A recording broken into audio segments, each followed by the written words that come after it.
ఏమైంది Apollo hospital?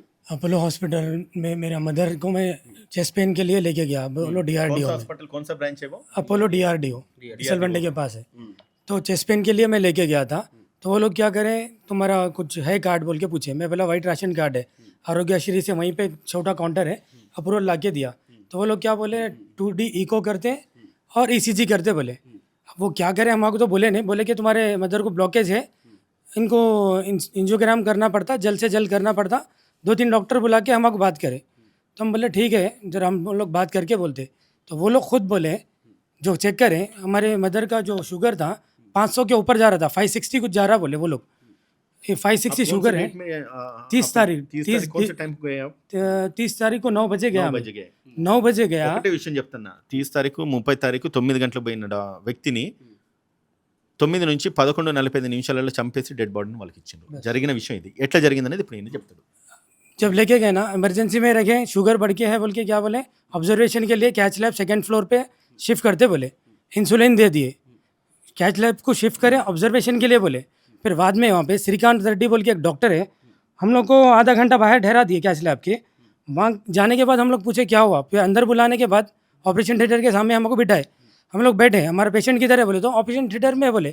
हम लोग बोले हमारे से पूछे नहीं, कुछ नहीं, आप ऑपरेशन कैसा कर रही बोल के हम लोग पूछे। तो एक डॉक्टर है, जूनियर डॉक्टर है बाहर, क्या हुआ क्या हुआ। मैं बोला क्या हुआ, अंदर किसको ऑपरेशन कर रहे हैं। वो बोला तुम्हारे मदर को कर रहे। हम लोग बोले तुम लोग तो ऑब्जर्वेशन के लिए लेके गए ना, शुगर 500 है बोल के, कम करने के बाद ऑपरेशन करते बोले, और हमारे से पूछ के करते बोले। तो बड़ा डॉक्टर है श्रीकांत रेड्डी, वो डॉक्टर बाहर आए, ये है डॉक्टर श्रीकांत रेड्डी। तो ये डॉक्टर बाहर आके बाजू बुला के हम लोग को क्या करे मालूम, एक रूम में लेके गए जहाँ पे एक वीडियो बताया उन्होंने हार्ट का।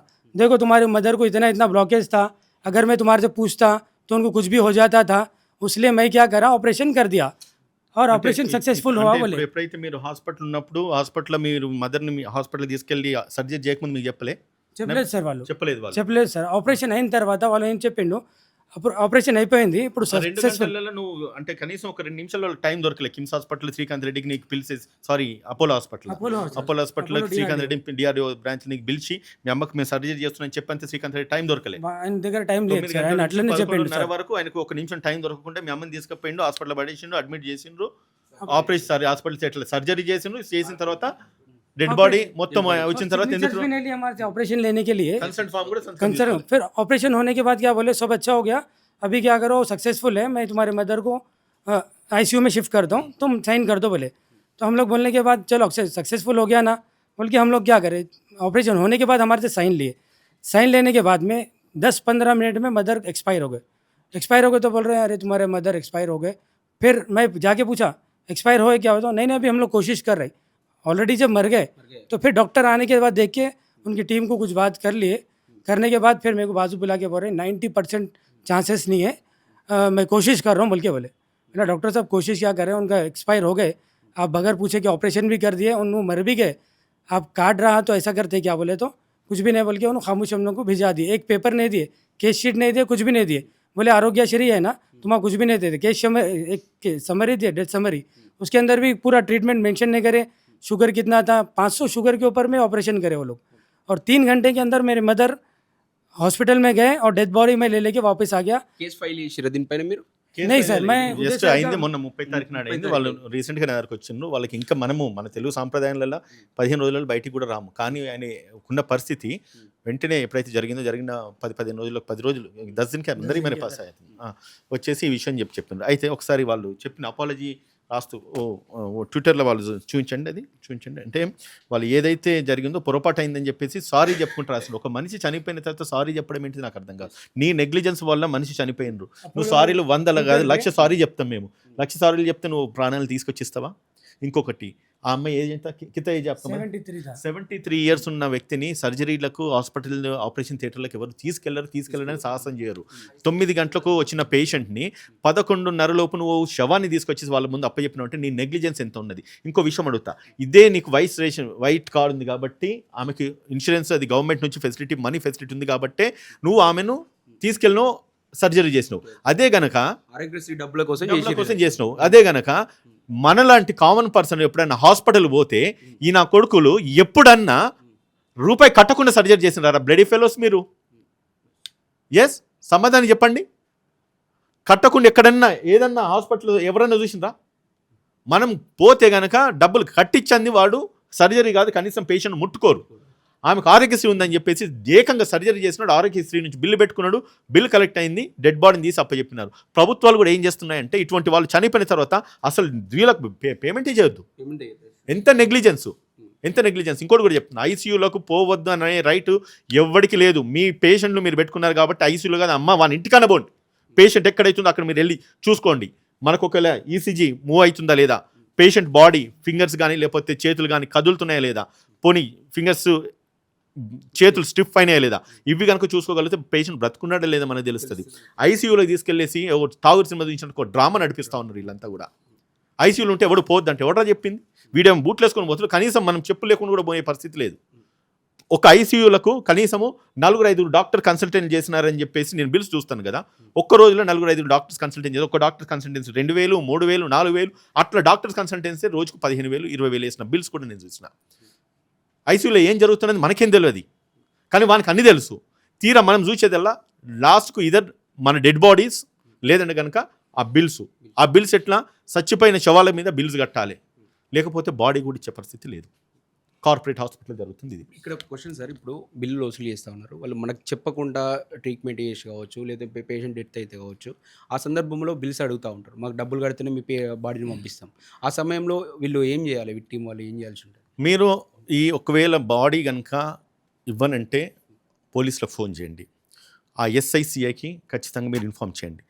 వాళ్ళు వినకపోతే జిల్లాలో అయితే ఎస్పీకి చేయండి, సిటీస్లో అయితే కమిషనర్ ఆఫ్ పోలీస్కి ఫోన్ చేయండి, పోలీస్కి ఫోన్ చేసి పిలిపించండి. అవసరమైతే మీడియా సహకారం తీసుకోండి.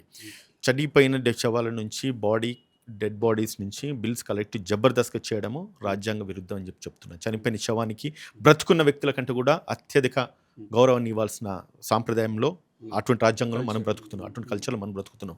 ఆ శవాన్ని ఇల్లీగల్గా పెట్టుకొని దాన్ని ఇల్లీగల్ డిటెన్షన్ అంటారు. డెడ్ బాడీని దాని మీద క్రిమినల్ కేసు ఫైల్ చేయొచ్చు. అండ్ దాని తర్వాత వీళ్ళు కనుక ఒకళ్ళు బాడీ ఇవ్వకపోతే పోలీస్ సాయం తీసుకొని డయల్ 100 ఫోన్ చేయండి, బాడీ ఇప్పించమనండి. డయల్ 100 ఫోన్ చేస్తే రికార్డ్ అవుతుంది, కాల్ రికార్డ్ అవుతుంది. కాబట్టి వాడు ఖచ్చితంగా బాడీ వదిలిపెట్టాల్సిందే. అండ్ కావాలంటే హాస్పిటల్స్ మీరు వీళ్ళ దగ్గర నుంచి సివిల్ రెమెడీస్ ఉంటాయి, చెక్స్ తీసుకుంటారా, బాండ్స్ తీసుకుంటారా, అండర్టేకింగ్ తీసుకొని డెడ్ బాడీస్ రిలీజ్ చేయండి. అండ్ ఇంకో విషయం చెప్తా, ఎప్పుడైతే ఒక బాడీ చనిపోయేదాకా వాళ్ళు ట్రీట్మెంట్ ఇచ్చిందంటే మోస్ట్ ఆఫ్ ద ప్రాఫిట్ వీళ్ళకి వచ్చినట్టే. అవసరమైతే నువ్వు ఆ డబ్బులు వసూలు చేయకపోయినా కూడా పర్వాలేదు, వాటిని వదిలేయచ్చు.